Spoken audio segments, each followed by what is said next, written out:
지금으로부터 약 400만 년 전 보잘것없는 행성에 탄생한 최초의 인류 오스트랄로피테쿠스.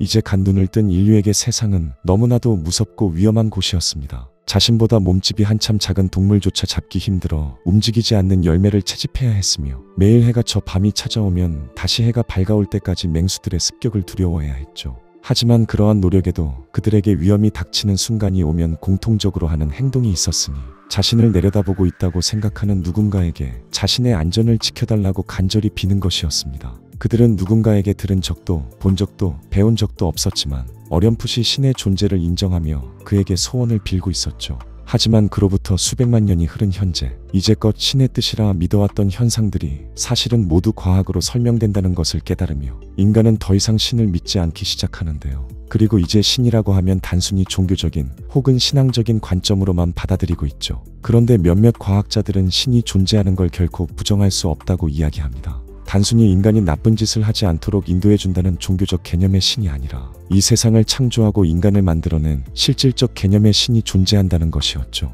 물론 과학을 좋아해 한평생을 바쳐 연구한 과학자들이 이야기하는 것인 만큼 이러한 주장을 뒷받침할 나름대로의 근거를 가지고 있었는데 과연 그들은 어떠한 이유로 신이 존재한다고 주장하는 것일까요? 오늘 여러분들께 더해드릴 한 줌의 지식, 과학자들이 신의 존재를 부정할 수 없는 이유, 지금 바로 시작합니다. 인류가 지성을 가지고 태어난 지 수백만 년이 지났지만 아직까지도 풀지 못한 우주 최대의 미스테리, 이 우주는 어떻게 시작되었나? 우리가 실제로 보지 못한 것에 대해 이해한다는 것은 결코 쉬운 일이 아니었고 결국 인간들은 자신들의 근원을 찾기 위해 이 세상의 탄생을 설명할 다양한 이야기를 만들어내기 시작합니다. 혼돈의 바다에서 신들이 질서를 세우기 위해 하늘과 땅을 나눴다는 이야기부터 전지전능한 신이 하늘에서 내려와 눈을 한번 감았다 뜨자 세상에 생겨났다는 등으로 말이죠. 물론 아직까지도 우주가 정확히 어떤 이유에서 어떻게 만들어졌는지 완벽히 밝혀내지는 못했지만 적어도 이 우주가 빅뱅이라는 사건으로 시작되었다는 것은 모두가 인정하고 있는 상태인데요. 하지만 빅뱅이라는 개념이 탄생하기 전까지 과학자들은 우주 탄생의 순간은 없다고 믿었죠. 왜냐하면 창조의 순간이야말로 과학의 법칙이 성립하지 않는 곳이라 생각했기 때문이었습니다. 그렇게 세상의 탄생에 대한 과학자들의 견해는 두 가지로 나뉘게 되는데 우리가 보는 것과 같이 우주는 예나 지금이나 변하지 않고 동일하다는 아인슈타인의 정적우주론과 인간의 능력을 아득히 초월한 전지전능한 존재가 우주를 만들었다는 신의 천지창조였죠. 과학을 연구한다는 사람들의 입에서 신이라는 말이 나오는 것이 굉장히 어색한 일이긴 했지만 그만큼 당시 과학자들에게는 우주의 탄생을 과학적으로 설명할 마땅한 방법이 없어 어쩔 수 없이 초월적인 존재인 신에게 그 역할을 넘길 수밖에 없었습니다. 하지만 나름 과학적이라 생각했던 정적우주론마저 한 인물에 의해 순식간에 무너지고 마는데 그는 바로 정적우주론을 주장했던 아인슈타인이었죠. 아인슈타인은 신을 믿으면서 또 동시에 신을 믿지 않았습니다. 1929년 뉴욕의 유대교 지도자 골드스타인 랍비는 아인슈타인에게 다음과 같은 편지를 보내는데요. 당신은 신을 믿습니까? 그러자 아인슈타인은 이렇게 대답하였죠. 나는 존재하는 모든 것의 질서정연한 조화 속에서 자신을 드러내는 신을 믿습니다. 그러나 인간의 운명과 행동에 관여하는 신은 믿지 않습니다. 이후 한참 시간이 흐른 1954년 그는 후속 편지를 통해 신에 대한 자신의 생각을 부연 설명하는데요. 신에는 두 가지 종류가 있습니다. 만약 신이 우리와 함께하는 인격적 신이라면 그리고 바닷물을 가르고 기적을 보이는 신이라면 나는 그러한 신을 믿지 않습니다. 그러나 나는 질서와 조화, 아름다움과 단순함 그리고 고상함의 신을 믿습니다. 쉽게 말해 아인슈타인은 신을 초월적 인격을 가진 존재로 본 것이 아니라 이 세상이 굴러가는 이치, 그러한 이치들이 맞물려 돌아가는 조화 그 자체를 신이라고 생각한 것이죠. 그리곤 다음과 같은 말을 덧붙이며 편지를 마칩니다.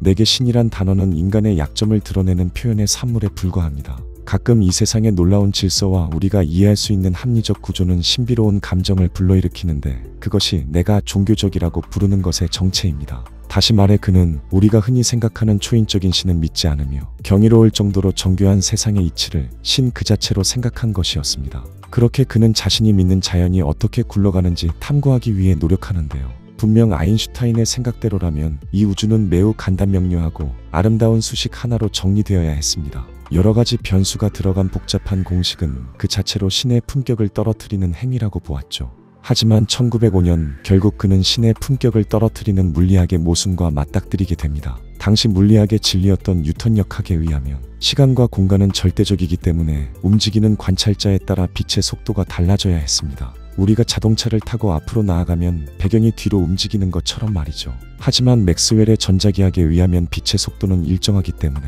움직임에 관계없이 빛의 속도는 항상 일정해야만 했습니다. 그러자 아인슈타인은 경이로울 정도로 정교한 자연의 신이 이런 모순을 만들 리 없다 생각하며 두 개의 상대성 이론을 통해 이 세상의 시공간이 사실은 상대적이라는 놀라운 사실을 밝혀내게 됩니다. 그리고 아인슈타인 덕에 세상을 바라보는 새로운 시각을 얻게 된 과학자들은 그동안 신의 영역이었던 우주 탐구에 자연스레 시선을 돌리게 되었고, 이제는 이 우주를 신의 뜻이 아닌 과학이라는 신의 이름으로 설명할 순간에 도달하게 되는데, 아이러니하게도 그 위대한 순간을 만들어낸 사람은 초월적인 존재의 신을 믿는 신부님이었죠. 1927년 신이 만든 세상이 어떤 원리로 움직이는지 궁금했던 신부 조르주 르메트르는 세상 모든 것의 원리를 담고 있던 아인슈타인의 장방정식을 연구하기 시작합니다. 이 방정식은 물질의 존재에 따른 시공간의 휘어짐 정도를 기술하는 방정식으로 각 변수에 해당하는 정확한 값을 알 수 있다면 이 우주의 모든 것을 알아낼 수 있는 식이었죠. 하지만 문제는 이 식의 난이도가 인류가 풀기에는 너무나도 높았다는 건데요. 일반인은 물론 어느 정도 수학적 지식이 있는 학자들에게도 상상을 초월할 난이도였죠. 그러자 르메트르는 몇 가지 상황을 가정해 이 식을 풀어내기로 합니다. 그리고 그가 방정식을 통해 얻어낸 결과는 이 우주는 팽창할 수밖에 없다는 것. 이는 당시까지 영원불멸할 줄 알았던 정적우주론을 정면으로 반박하는 주장으로 이 세상을 신이 만들었다는 이야기보다 훨씬 터무니없는 소리로 들렸죠. 오죽하면 같은 해 브뤼셀에서 열린 학회에서 르메트르의 발표를 들은 아인슈타인은 당신의 계산은 정확하지만 당신의 물리는 터무니없군요 라며 그를 맹비난하기도 하였죠. 사실 아인슈타인이 그의 주장을 받아들일 수 없었던 건 단순히 우주가 팽창한다는 사실 때문만은 아니었습니다. 르메트르의 주장에 따르면 시간이 흐름에 따라 우주도 팽창하게 됩니다. 그런데 이를 반대로 생각해 시간을 거꾸로 돌리면 우주는 수축하게 될 것이고, 일정 수준 이상까지 거슬러 올라간다면 이 광활한 우주는 한 점으로 모이게 되겠죠. 그렇다면 과연 이 점은 도대체 무엇일까요? 당시의 과학으로서는 이 점을, 그리고 이 점이 지금의 우주를 만들어냈다는 것을 이해할 수 없었습니다. 자연의 이야기를 과학으로 풀어내려 했던 아인슈타인에게는 르메트르의 주장이 신이 우주를 만들었다는 이야기로밖에 들리지 않았을지도 모르죠. 하지만 이번에는 그런 아인슈타인이 틀렸다는 듯 신이 필요하다고 말하는 이 주장이 사실인 것으로 밝혀집니다.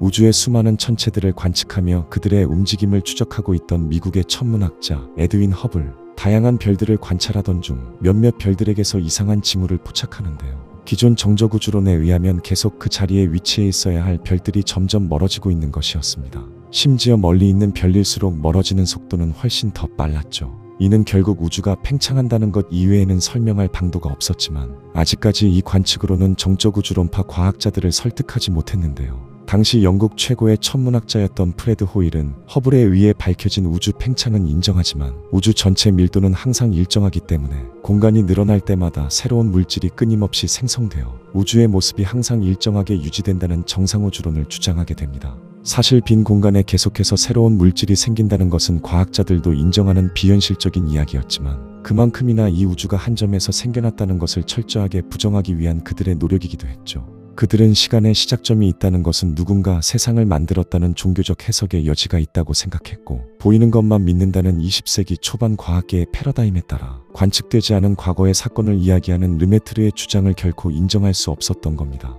실제로 프레드 호일이 르메트르의 주장을 굉장히 싫어했다는 것을 알 수 있는 유명한 일화가 있는데, 1949년 라디오 방송에 출연한 프레드 호일은 이 우주가 빵 하고 나타났다는 겁니까? 라며 르메트르의 주장을 비판했지만, 오히려 그가 말했던 빵하는 폭발, 즉 빅뱅이라는 이름은 유명세를 타게 되었고, 아이러니하게도 르메트르의 주장을 강렬히 반대하던 프레드 호일이 그의 이론에 빅뱅 이론이라는 멋있는 이름을 붙여주기도 하였죠. 그리고 1964년 그가 이름 붙인 빅뱅 이론이 옳았음을 증명하는 사건이 일어나고 맙니다. 당시 에코 위성 프로젝트를 위해 우주 신호를 정밀하게 잡는 실험을 하고 있던 펜지어스와 윌슨은 계속해서 안테나에 잡히는 잡음 때문에 골머리를 앓고 있었는데요. 안테나를 깨끗이 청소하고 무단 침입한 비둘기 가족을 내쫓아도 그들의 안테나에 잡히는 잡음을 없앨 수는 없었죠. 이 정도면 무엇이 있다고 생각한 그들은 그제서야 이 잡음을 자세하게 연구하기 시작했고, 이것이 바로 빅뱅 우주론의 강력한 증거인 우주배경 복사라는 것을 알아내게 됩니다. 우주배경 복사란 우주 전역에 골고루 퍼져 있는 마이크로파 복사로 우주 탄생 당시 있었던 엄청난 열기가 식어 우주 전역에 남은 결과물이었죠. 우주가 영원히 일정한 상태라고 주장했던 정상우주론에 따르면 전 우주에 동일한 온도의 복사열이 퍼져 있을 이유가 단 하나도 없었고, 이는 결국 절대 받아들이고 싶지 않았던 르메트르의 주장을 아인슈타인이 믿었던 경이로울 정도로 조화로운 신의 존재를 받아들여야만 하는 순간이었죠. 그렇게 결국 이 우주를 설명하는 법칙으로 자리 잡게 된 빅뱅 우주론. 아직 빅뱅의 시초가 된 이 한 점이 어떤 이유로 어떻게 만들어졌는지는 설명할 방법이 없지만, 적어도 우리가 살고 있는 지금 이 우주를 만든 것은 그 점 안에 존재하던 수많은 입자들의 조화와 상호작용 덕분이었습니다. 이는 아주 다행히도 아인슈타인이 그토록 부정했던 초월적 존재인 신의 모습은 아니었는데요. 오히려 존재하는 모든 것의 법칙적 조화를 통해 이 우주의 발달 과정을 증명한 것이니 아인슈타인이 정확히 바라던 신의 모습이었는지도 모르겠습니다. 여러분은 신을 어떻게 생각하시는지 여러분의 지식 한 줌을 댓글로 남겨주시기 바랍니다. 오늘 영상 재밌게 보신 분들께서는 구독해주시면 다음에도 재미있는 과학 이야기로 한 줌의 지식을 나누겠습니다. 지금까지 과학 한 줌이었습니다.